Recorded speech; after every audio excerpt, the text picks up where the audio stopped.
വളരെ ആവേശകരമായ അഭിമാനകരമായ ഇന്നത്തെ സ്പെഷ്യൽ പ്രോഗ്രാമിൻ്റെ പ്രിയങ്കരനായ അധ്യക്ഷൻ ശ്രീ അബ്ദുൾ റഷീദ് കാവനൂർ, വളരെ ഹൃദ്യമായി നമ്മൾ ഈ പ്രോഗ്രാമിലേക്ക് സ്വാഗതം ചെയ്ത ശ്രീ റോയ് പുരുഷോത്തമൻ തൃശ്ശൂർ, ചടുലമായി ഈ ചടങ്ങ് ആങ്കറിംഗ് ചെയ്ത് നിയന്ത്രിച്ചുകൊണ്ടിരിക്കുന്ന ശ്രീ എബി കുര്യൻ, മഹനീയമായി ഈ ചടങ്ങ് ഉദ്ഘാടനം ചെയ്ത് കാര്യങ്ങൾ അവതരിപ്പിച്ച് സംസാരിച്ച ശ്രീ അബ്ദുസമി ആലുവ, സദസ്സിലിരിക്കുന്ന മറ്റ് വിശിഷ്ട വ്യക്തികളെ നമസ്കാരം. നിങ്ങൾ രഹസ്യമായി നിങ്ങൾ നേടുന്ന കഴിവുകളാണ്, സ്കില്ലുകളാണ് നാളെ പരസ്യമായ നിങ്ങളെ അംഗീകാരത്തിന് കാരണമാകുന്നത്. ഇതെൻ്റെ വാക്കല്ല, അമേരിക്കൻ ഓഥർ ടോണി റോബിൻസിൻ്റെ വാക്കുകളാണ്. അദ്ദേഹം ഓഥറാണ്, മോട്ടിവേഷണൽ സ്പീക്കറാണ്. അതിൽ അടിവരയിടേണ്ടത് ആദ്യത്തെ വരികളാണ്. നിങ്ങൾ സ്വകാര്യമായി പരിശീലിക്കുന്ന കാര്യങ്ങളാണ് പരസ്യമായി നിങ്ങൾക്ക് അംഗീകാരം, അവാർഡ് നൽകുന്നത്. ഒരു കുട്ടി IIT എക്സാമിന് ഫസ്റ്റ് റാങ്ക് വാങ്ങി പത്രമാധ്യമങ്ങളിൽ തിളങ്ങി നിൽക്കുമ്പോൾ അവൻ്റെ ഇന്നലകളെ നമ്മൾ പരിശോധിക്കുമ്പോഴാണ് നമ്മൾ അറിയുന്നത് അവൻ എത്രമാത്രം കഠിനാധ്വാനിയായിരുന്നു എന്നുള്ളത്. ശരിയല്ലേ? ഒരു നടൻ ക്യാമറയ്ക്ക് മുമ്പിൽ തന്മയി ഭാവത്തോടു കൂടി അഭിനയിക്കുമ്പോഴാണ് നമ്മൾ തിരിച്ചറിയുന്നത് ഈ നടൻ എത്രമാത്രം ആ കഥാപാത്രമാവാൻ പരിശീലിക്കുകയായിരുന്നു എന്ന്. ഒരു ഗായകൻ ശ്രുതിമധുരമായ അദ്ദേഹത്തിൻ്റെ ശബ്ദത്തിൽ പാടുമ്പോൾ, അല്ലെങ്കിൽ ഒരു ഗായിക പാടുമ്പോൾ എത്രമാത്രം അവരതിനു വേണ്ടി പരിശീലിച്ചു എന്നുള്ളത് നമ്മൾ അറിയുന്നത് സത്യത്തിൽ അവർ പാടുമ്പോഴാണ്. നമ്മളിപ്പോഴും ആ കളർഫുൾ ലൈഫ് മാത്രമേ ആളുകളുടെ കാണാറുള്ളൂ. ലൈം ലൈറ്റ് എന്ന് പറയാറുണ്ട് നമ്മളതിന്. പ്രകാശഗോപുരത്തിൽ മിന്നി നിൽക്കുന്ന വ്യക്തികളെ അത് കണ്ട് നമ്മൾ കണ്ണഞ്ചിപ്പിക്കുന്ന രൂപത്തിൽ നമുക്ക് ചിലപ്പോൾ അസൂയൊക്കെ തോന്നിയിട്ടുണ്ടാവും.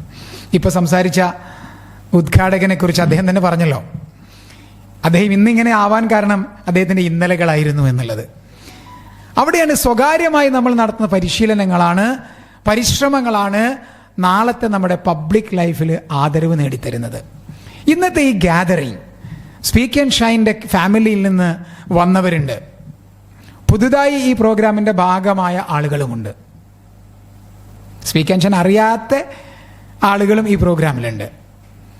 1-2 ആളുകൾ വരാനുണ്ട്. അവർ 1-2 ഫംഗ്ഷൻ നിർബന്ധമായി പങ്കെടുക്കേണ്ടത് കൊണ്ടാണ് ഞാൻ പറഞ്ഞു വരുന്നത്. നിങ്ങൾ ഈ ഒരു പ്രോഗ്രാമിൻ്റെ ഭാഗമായത് എന്തുകൊണ്ടാണ്? അവിടെയും ആ ഒരു ചിന്തയുണ്ട്, സ്വകാര്യമായ ഒരു പരിശീലനം. ടോണി റോബിൻസ് പറഞ്ഞത്, നാളെ വേദിയിൽ നിങ്ങൾക്ക് തിളങ്ങണം, നിങ്ങളുടെ സമൂഹത്തിൽ നിങ്ങൾക്ക് തിളങ്ങണം, നിങ്ങളുടെ സംഘടനാ സംവിധാനങ്ങളിൽ നിങ്ങൾക്ക് തിളങ്ങണം, എല്ലാത്തിനും ഉപരി ഒരു നല്ല വ്യക്തിത്വമായി തിളങ്ങണം. അതാണ് ഏറ്റവും പ്രധാനം. നീ എവിടെയായാലും നീയാവുക. wherever you are, be yourself. അങ്ങനെ ഉണ്ടല്ലോ. ആ നമ്മളെ ആക്കാൻ വേണ്ടി, സ്ഫുടം ചെയ്തെടുക്കാൻ വേണ്ടിയാണ് നമ്മൾ ഇത്രയും സാഹസപ്പെട്ട് ഈ റെസിഡൻഷ്യൽ പ്രോഗ്രാമിൻ്റെ ഭാഗമായത്.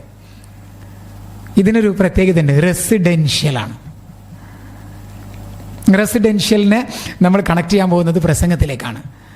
സാധാരണ നമ്മൾ പ്രസംഗങ്ങളൊക്കെ കാണാറുള്ളത് നിശ്ചിതമായ സമയങ്ങളാണ്. 5 മിനിറ്റ് 10 മിനിറ്റ് ഒരാളുടെ പ്രസംഗം കണ്ടത് കഴിഞ്ഞു. പക്ഷേ ഇവിടെ നമ്മൾ ഇന്ന് ഇതിനു വേണ്ടി ഡെഡിക്കേറ്റ് ചെയ്യാണ്. 2 ദിവസം പൂർണ്ണമായൊരു സമർപ്പണം ഇവിടെ സാധ്യമാണ്. അതുകൊണ്ട് തന്നെ അതിനുവേണ്ടി ഒരു സമർപ്പണ ബുദ്ധിയോടെ വന്ന തിരുവനന്തപുരത്തു നിന്നും, കോട്ടയത്തു നിന്നും, തൃശ്ശൂരിൽ നിന്നും, എറണാകുളത്തു നിന്നും, മലപ്പുറം ജില്ലയിൽ നിന്നൊക്കെ വന്ന വ്യക്തികളെ ഞാൻ പ്രത്യേകം അഭിനന്ദിക്കുകയാണ്. എൻ്റെ വിഷയത്തിലേക്ക് ഞാൻ വരുന്നു, പ്രസംഗവും ആത്മവിശ്വാസവും.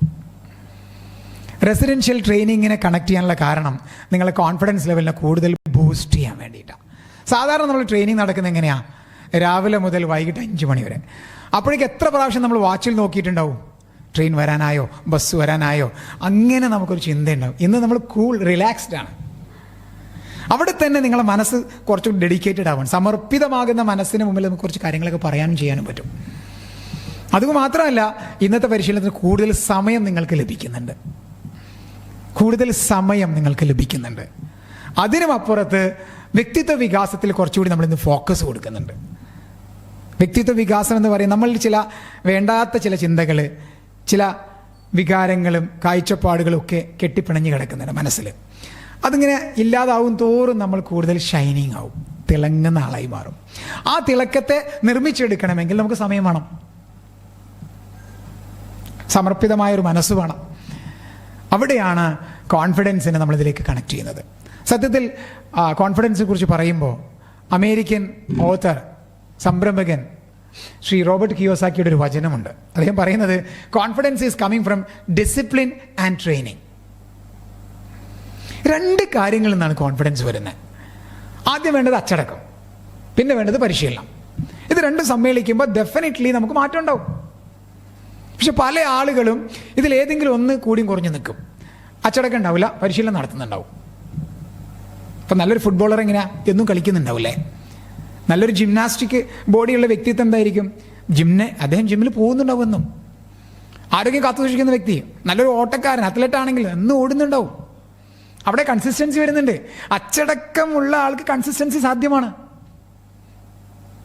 അച്ചടക്കം ഉള്ള ആളുകൾക്ക് കൺസിസ്റ്റൻസി സാധ്യമാണ്. അപ്പോൾ അച്ചടക്കത്തിന്റെ കൂടെ പരിശീലനം വരണം.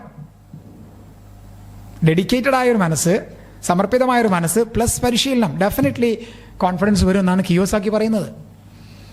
അവിടേക്ക് നമ്മൾ എത്രമാത്രം ഡെഡിക്കേറ്റഡ് ആകുന്നുണ്ട് എന്നൊരു ചോദ്യം ആത്മപരിശോധന പരമായി സ്വയം ചോദിക്കേണ്ടതുണ്ട്.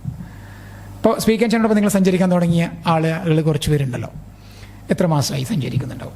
ഈ സഞ്ചാരത്തിന് എത്രമാത്രം നമുക്ക് ഡെഡിക്കേറ്റഡ് ആവും? ഈ ഒരു കലയ്ക്ക് വേണ്ടി, ആർട്ട് ഓഫ് കമ്മ്യൂണിക്കേഷൻ, ഈ കലയുടെ പേരെന്താ? Art of കമ്മ്യൂണിക്കേഷനാണ്. കമ്മ്യൂണിക്കേഷനിൽ ഏറ്റവും ഉന്നതമായൊരു കലയാണ് പ്രസംഗം, പബ്ലിക് സ്പീക്കിംഗ്. പ്രസംഗം എന്ന് പറയുന്നത് രാജകലയാണ്, നമുക്കറിയാം. ഈ രാജകലയ്ക്ക് വേണ്ടി നമ്മൾ എത്രമാത്രം സമർപ്പിച്ചിട്ടുണ്ട്? ഇതിന് വേണ്ട ഇൻഗ്രീഡിയൻസ് നമ്മൾ എത്രമാത്രം, ചേരുവകൾ നമ്മൾ പെറുക്കിയെടുക്കാൻ ശ്രമിച്ചിട്ടുണ്ട്? അറിവ് വേണം.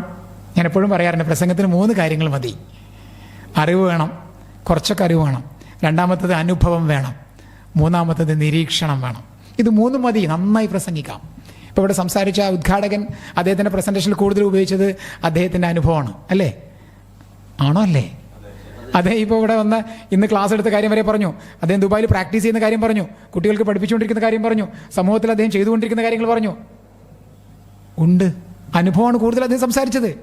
പിന്നെ ചില ഇൻഫർമേഷൻ അദ്ദേഹം തന്നു. എന്തായിരുന്നു തുടക്കത്തിൽ പറഞ്ഞ? പേഴ്സണൽ ഇംപ്രൂവ്മെൻറ്റ് നടത്തിക്കഴിഞ്ഞാൽ പ്രൊഫഷണൽ ഇംപ്രൂവ്മെൻറ്റ് ഉണ്ടാവും. അത് നമുക്ക് ഫിനാൻഷ്യൽ ഇംപ്രൂവ്മെൻറ്റ് ഉണ്ടാക്കി തരും. അതറിവാ. അദ്ദേഹത്തിൻ്റെ നിരീക്ഷണം, അദ്ദേഹത്തിൻ്റെ മേഖല ഫിനാൻസ് ആയതുകൊണ്ട്. അപ്പോൾ നോക്കണം നമ്മൾ. അപ്പോൾ പ്രസംഗിക്കാൻ അറിവ് വേണം. സെക്കൻഡ് തിങ്, അനുഭവം വേണം. മൂന്നാമത് നിരീക്ഷണം. കണ്ണ് തുറന്ന് ചുറ്റും കാണുന്ന കാര്യങ്ങളാണ് നിരീക്ഷണത്തിൽ വരുന്നത്.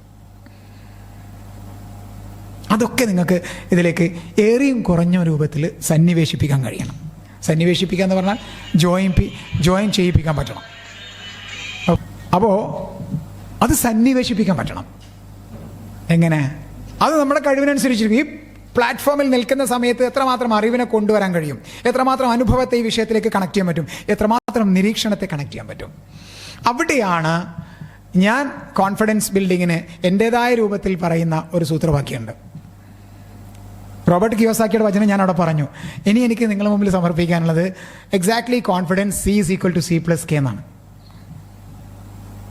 Confidence C is equal to C+K. ആദ്യത്തെ C എന്താ?